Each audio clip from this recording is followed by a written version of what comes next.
కథ నిద్రలో కళ్ళు కంతున్నప్పుడు మన మేడాడు కండరాలకు ఒక సిగ్నల్ పంపిస్తుంది.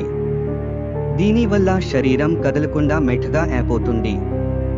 దీన్ని మసల్ అటోనియా అంటారు. ఎందుకు? మీరు కలలో పరిగెట్టినా లేదా ఎవరైనా కొట్టిన నిజంగా మీ కళ్ళు చేతులు కడపకుండా ఉండటానికి ఈ మెకానిజం మనల్ని కప్పుతుంది. 2. Timing mismatch. మేడాడు నిద్రలో నుండి మేల్కన్నప్పటికీ కండరాలకు ఉన్న ఆ సేఫ్టీ స్విచ్ ఇంకా ఆఫ్ అవ్వనప్పుడు ఈ సమస్య వస్తుంది.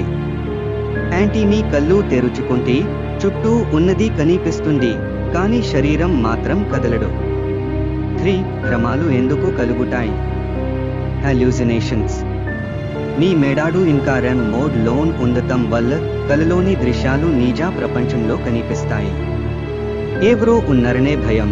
మేడాడులో భయాన్ని నియంత్రించే భాగం అమెగడ్లా అప్పుడు చాలా యాక్టివ్ GA ఉంటుంది. అందుకే ఎవరో గడిలోకి వాచారానే భయం కలుగుతుంది. ఛఠి పై బరువు. నిద్రలో శ్వాస చాలా నెమ్మదిగా ఉంటుంది. మీరు మేల్కొన్నప్పుడు గట్టిగా గాలి పీల్చుకోవాలని ప్రయత్నిస్తారు, కానీ